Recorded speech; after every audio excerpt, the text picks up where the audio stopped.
नमस्कार, दिन भर की बड़ी खबरों में आपका स्वागत है। मैं हूं आपके साथ अंशिता। आज इस बुलेटिन में बात होगी राहुल और खरगे के बीजेपी पर करारे वार की, जेपीसी की बैठक में चुनाव आयोग की शक्तियों पर उठे सवालों की। देखेंगे मोहन भागवत के बयान पर कैसे घिरे पीएम मोदी, कांग्रेस ने क्यों कहा महाराष्ट्र की सरकार में चल रहा है गैंग वॉर। जानेंगे ईरान और इजराइल के बीच सीज फायर टूटने की क्यों हो रही है चर्चा। और बुलेटिन के आखिर में देखेंगे जाने माने कार्टूनिस्ट इरफान की किस खबर पर पड़ी तिरछी नजर। लेकिन दिन भर की तमाम बड़ी खबरों से पहले एक नजर आज की सुर्खियों पर। शिवसेना शिंदे गुट के विधायक संजय शिरसाट कैश से भरे बैग के साथ दिखे। संजय राउत ने पोस्ट किया वीडियो। आदित्य ठाकरे बोले महाराष्ट्र में 50 खोखे वाली सरकार। कांग्रेस ने बीजेपी पर साधा निशाना, कहा बिहार के मतदाताओं को वंचित होने से बचाएगा सुप्रीम कोर्ट का आदेश। कैंटीन कर्मचारी से मारपीट मामले में पुलिस का बड़ा एक्शन, शिवसेना विधायक संजय गायकवाड़ के खिलाफ केस दर्ज। शेयर बाजार में गिरावट, 689 अंकों की गिरावट के साथ 82,500 पर बंद हुआ सेंसेक्स, तो 205 अंकों की गिरावट के साथ 25,149 पर बंद हुआ निफ्टी। ये तो थी सुर्खियां, अब बात आज की सबसे बड़ी खबर की। लोकसभा चुनाव के साथ ही कांग्रेस ने संविधान बचाने की लड़ाई शुरू की थी, क्योंकि बीजेपी के नेता दावा कर रहे थे कि सत्ता मिलने पर संविधान बदल देंगे। लेकिन कांग्रेस नेता राहुल गांधी ने बीजेपी के सारे प्लान पर पानी फेर दिया। लेकिन संविधान को बचाने की लड़ाई अभी भी चल रही है। ओडिशा में आज कांग्रेस का संविधान बचाओ समावेश था, जिसमें राहुल और खरगे शामिल हुए और उन्होंने मोदी सरकार पर तीखा हमला किया। तो क्या कहा कांग्रेस नेताओं ने, देखिए ये रिपोर्ट। ओडिशा में जनसभा को संबोधित करने पहुंचे राहुल गांधी ने एक बार फिर चुनाव आयोग को घेरा और आरोप लगाया कि महाराष्ट्र की तरह बिहार में वोट चुराने की कोशिश की जा रही है। इसके लिए इलेक्शन कमीशन ने नई साजिश शुरू की है, वो भाजपा के हिस्से का काम कर रहा है। दरअसल राहुल गांधी ने भुवनेश्वर में आयोजित होने वाली संविधान बचाओ समावेश सभा को संबोधित किया। कांग्रेस अध्यक्ष मल्लिकार्जुन खरगे, महासचिव संगठन केसी वेणुगोपाल भी उनके साथ मौजूद रहे। जनता को संबोधित करते हुए राहुल गांधी ने कहा कि अडानी ओडिशा सरकार चलाते हैं, अडानी नरेंद्र मोदी को चलाते हैं। इसके साथ ही उन्होंने कहा कि सरकार ओडिशा की गरीब जनता का पैसा चुराने का काम करती है। राहुल गांधी ने कहा कि ओडिशा में भाजपा 5 से 6 बड़ी कंपनियों को अपना सारा धन दे रही है। इसके साथ ही उन्होंने जनता को आश्वासन दिलाया कि जल, जंगल और जमीन आदिवासियों की है और आदिवासियों की ही रहेगी। और क्या कुछ बोले राहुल, सुनिए। मगर जहां भी हम देखते हैं, चाहे वो उड़ीसा हो, छत्तीसगढ़ हो, जहां भी हम देखते हैं एक नाम दिखाई देता है, अदानी अदानी अदानी अदानी।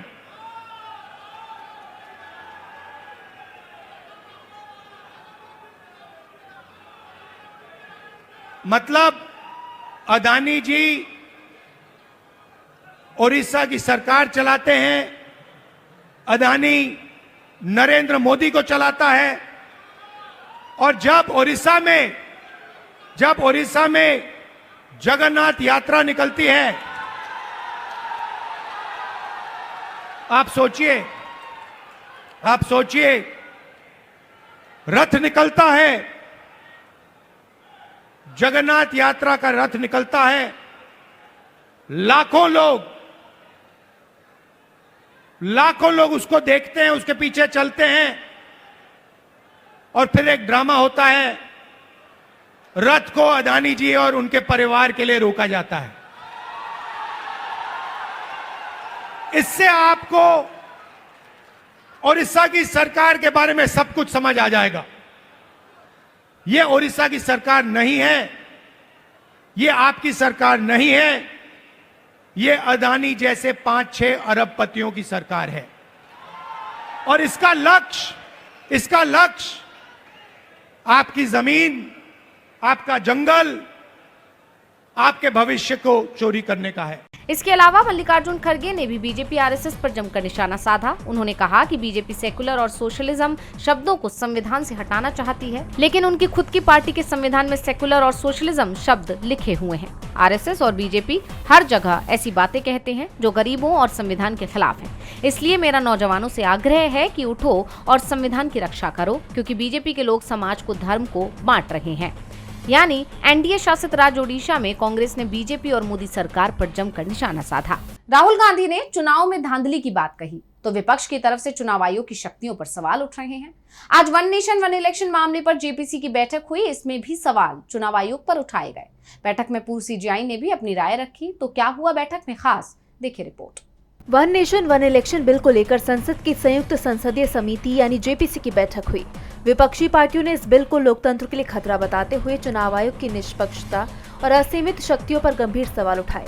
तृणमूल कांग्रेस के कल्याण बनर्जी, टीडीपी के हरीश बालियोगी और सपा के धर्मेंद्र यादव ने कहा कि चुनाव आयोग पर भरोसा करना मुश्किल है।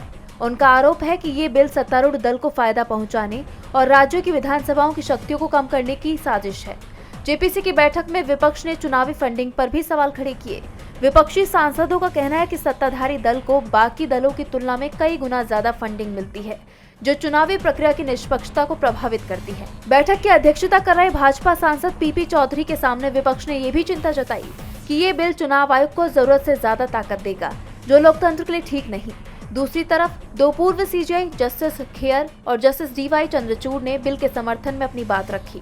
उन्होंने कहा कि ये बिल संविधान के मूल ढांचे का उल्लंघन नहीं करता, लेकिन चुनाव आयोग को दी जा रही शक्तियों की सीमा पर सवाल उठाए और कुछ सुझाव भी दिए। इससे पहले पूर्व न्यायाधीश यूयू ललित और रंजन गोगोई भी जेपीसी के सामने पेश हो चुके हैं। उन्होंने भी बिल के कुछ पहलुओं पर सवाल उठाए थे। जेपीसी अब इस बिल पर अपनी सिफारिशें तैयार करने के लिए विशेषज्ञों से राय ले रही है, लेकिन विपक्ष के तीखे विरोध और गंभीर आरोपों ने इस बिल को लेकर सियासी माहौल गर्मा दिया है। वन नेशन वन इलेक्शन को लेकर विपक्ष के कई सवाल अभी भी बने हुए हैं।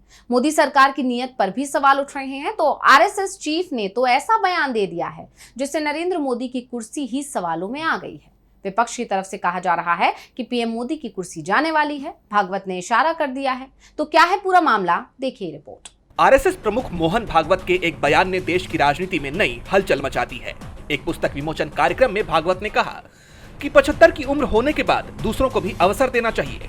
जब आपको शॉल उड़ाई जाती है तो इसका मतलब है कि उम्र हो चुकी है, अब किनारे हो जाना चाहिए। हालांकि भागवत ने अपने बयान में प्रधानमंत्री नरेंद्र मोदी का नाम नहीं लिया, लेकिन विपक्ष इसे सीधे पीएम मोदी से जोड़कर देख रहा है। दरअसल इस साल 11 सितंबर को मोहन भागवत और 17 सितंबर को पीएम मोदी दोनों ही 75 साल के हो जाएंगे, जिसके बाद ये बयान और भी चर्चा में आ गया है। शिवसेना यूपीटी नेता संजय राउत ने तंज कसते हुए कहा कि पीएम मोदी ने आडवाणी, मुरली मनोहर जोशी, जसवंत सिंह जैसे दिग्गजों को जबरन रिटायरमेंट दी थी। अब देखना है कि क्या वो खुद इस नियम का पालन करेंगे। वहीं कांग्रेस नेता पवन खेड़ा ने चुटकी लेते हुए कहा कि अच्छे दिन आने वाले हैं, मोदी भागवत जाने वाले हैं।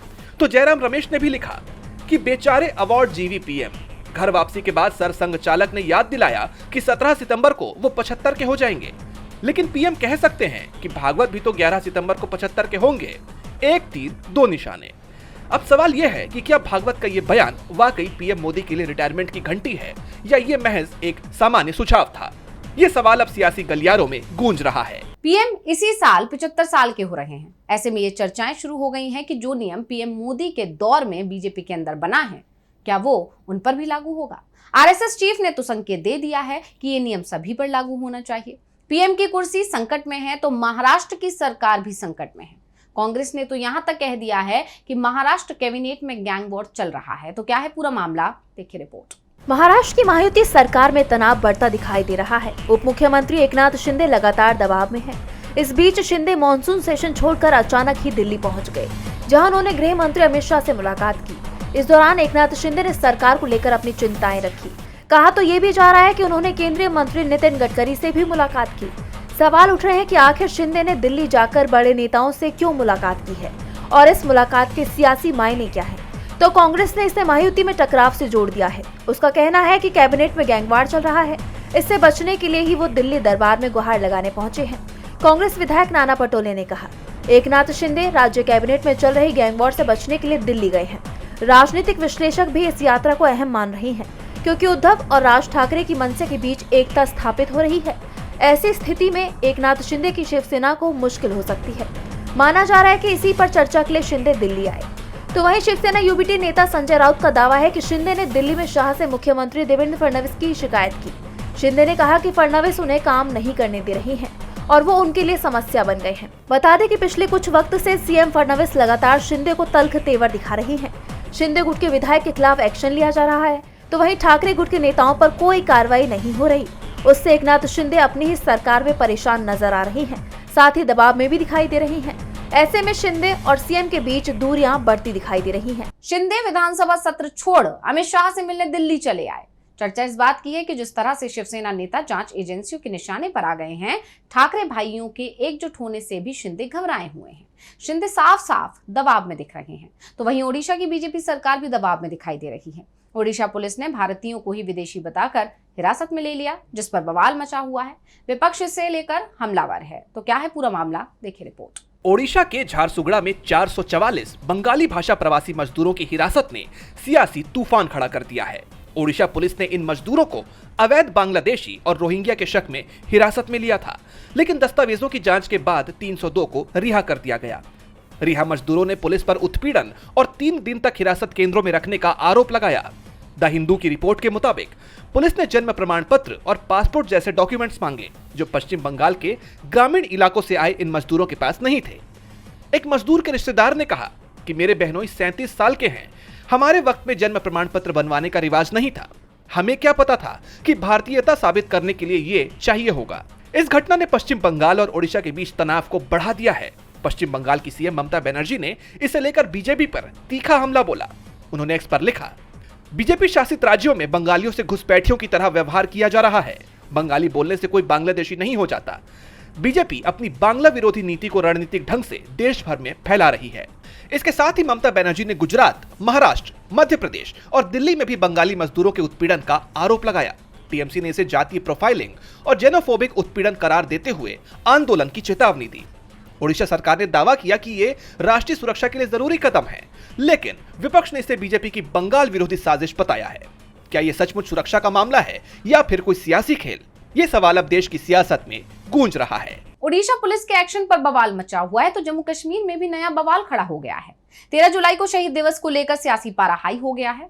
विपक्ष की तरफ से इस दिन फिर से राजकीय अवकाश शुरू करने की मांग की गई है। तो क्या है पूरा मामला जिससे जम्मू कश्मीर में आया सियासी उबाल, देखिए रिपोर्ट। कश्मीर में 13 जुलाई को शहीद दिवस को लेकर सियासी तूफान खड़ा हो गया है। नेशनल कॉन्फ्रेंस ने इस दिन को फिर से पब्लिक हॉलीडे घोषित करने की मांग उठाई है। दरअसल 1931 में महाराजा हरि सिंह के शासन के खिलाफ प्रदर्शन के दौरान डोगरा सेना की गोलियों से 22 कश्मीरियों की जान चली गई थी। शेख अब्दुल्ला ने 1947 में इसे शहीद दिवस के रूप में स्थापित किया, जो 2019 तक सरकारी अवकाश रहा। लेकिन 2019 में जम्मू कश्मीर के विभाजन और अनुच्छेद 370 के कुछ प्रावधानों को हटाए जाने के बाद उपराज्यपाल प्रशासन ने इस छुट्टी को रद्द कर दिया। अब इस मुद्दे ने फिर से सियासी जंग छेड़ दी है। अब नेशनल कॉन्फ्रेंस ने श्रीनगर के मज़ार-ए-शुहादा कब्रिस्तान में श्रद्धांजलि देने का ऐलान किया है। नेशनल कॉन्फ्रेंस ने श्रीनगर जिलाधिकारियों को सूचित किया है कि वो 13 जुलाई को शहीद दिवस के रूप में मनाएगी। पार्टी ने उपराज्यपाल मनोज सिन्हा से 13 जुलाई और 5 दिसंबर को सार्वजनिक अवकाश के रूप में बहाल करने की भी अपील की। दरअसल 5 दिसंबर को नेशनल कॉन्फ्रेंस के संस्थापक शेख मोहम्मद अब्दुल्ला की जयंती होती थी। इस दिन भी सरकारी छुट्टी होती थी, जिसे सरकार ने कैलेंडर से हटा दिया था। वहीं अपनी पार्टी के अध्यक्ष अल्ताफ बुखारी ने मांग को और हवा दे दी है। उन्होंने कहा, हम सिर्फ छुट्टी नहीं बल्कि सरकारी समारोह चाहते हैं। हमें उन शहीदों को याद करने की इजाजत दी जाए जिनके बलिदान की वजह से हम आज यहाँ हैं। दरअसल 1931 में श्रीनगर की केंद्रीय जेल के बाहर अब्दुल कादिर के मुकदमे के दौरान हजारों कश्मीरी जमा हुए थे। अजान देने वाले एक युवक पर डोगरा सैनिकों ने गोली चलाई, जिसमें 22 लोग मारे गए। इसके बाद श्रीनगर की सड़कों पर विरोध प्रदर्शन हुआ था। अब इस मुद्दे ने राज्य में तूल पकड़ लिया है। अब देखना है कि 13 जुलाई को इस मामले पर राज्य में क्या होता है। जम्मू कश्मीर की सरकार दबाव में दिख रही है, तो दूसरी तरफ पश्चिम एशिया में फिर से जंग की आहट सुनाई दे रही है। नेतन्याहू दबाव में है और इस दबाव में वो ईरान के साथ जंग फिर से शुरू कर सकते हैं। तो वहीं ईरान अब पहले से ही तैयार है। तो क्या फिर से शुरू हो रही है जंग, देखे ये रिपोर्ट। ईरान और इजराइल के बीच जंग की आशंका फिर से पैदा हो गई है। इजराइल के पीएम बेन्यामिन नेतन्याहू अपनी अमेरिका यात्रा पूरी कर चुके हैं और दावा किया जा रहा है कि नेतन्याहू को ईरान पर हमला करने की इजाजत ट्रंप ने दे दी है। ऐसे में अगले कुछ घंटे पश्चिम एशिया के लिए बेहद महत्वपूर्ण होने वाले हैं। इस बीच ईरान की तरफ से भी बड़ा दावा किया गया है। ईरान ने साफ कर दिया है कि उस पर हमला हुआ तो वह जबरदस्त पलटवार करेगा। जंग की आशंका को देखते हुए ईरान में सैन्य कमांडरों ने अपने ठिकाने बदल दिए हैं। उनके परिवार को भी सुरक्षित जगह शिफ्ट कर दिया गया है। चीन से एयर डिफेंस सिस्टम और लड़ाकू विमान खरीदे गए हैं, जिनकी डिलीवरी भी कर दी गई है। ईरान ने साफ कर दिया है कि इस बार हमला होगा तो बड़ा पलटवार करेगा। इस बीच भारत में ईरान के राजदूत ने एक वीडियो पोस्ट कर सनसनी फैला दी है। वीडियो 10 जुलाई को सैटेलाइट से रिकॉर्ड किया गया है। ईरान ने दावा किया कि उसने कतर के अमेरिकी एयरबेस पर मौजूद प्राथमिक संचार प्रणाली यानी रेडोम को तबाह कर दिया है। कतर में अल उदीद एयरबेस अमेरिकी सैन्य का सबसे बड़ा बेस है, जहां से मध्य पूर्व में सभी हवाई ऑपरेशंस का नियंत्रण होता है। यहाँ एक प्राथमिक रेडोम था जो अब तबाह हो गया है। दूसरा रेडोम कुवैत में है जो अभी सुरक्षित है, लेकिन इससे अमेरिका की मुसीबत जरूर बढ़ गई है। साथ ही अमेरिका के राष्ट्रपति के उस दावे की भी पोल खुल गई है जिसमें उन्होंने कहा था कि ईरानी हमले में कोई नुकसान नहीं हुआ। ईरान ने 23-24 की रात को कतर में अमेरिकी सैन्य बेस पर 14 मिसाइलें दागी थी और अब उससे हुए नुकसान का बड़ा खुलासा हुआ है। ऐसे में अब अगर जंग होती है तो बड़ी तबाही मचेगी। वैसे ईरान की तरफ से परमाणु कार्यक्रम को लेकर बातचीत के भी संकेत दिए गए हैं। और बुलेटिन के आखिर में देखेंगे जाने माने कार्टूनिस्ट इरफान की किस खबर पर पड़ी तिरछी नजर।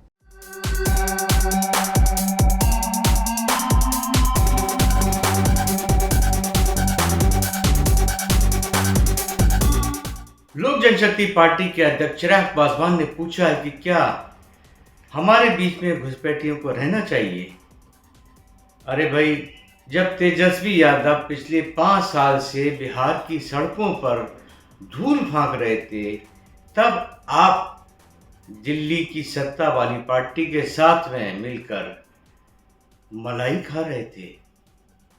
अब जब बिहार में सत्ता परिवर्तन की आहट हो गई तो आप बिहार की तरफ कूच कर गए हैं। इस हिसाब से देखा जाए तो घुसपैठिया कौन हुआ, बिहार की जनता सोचे।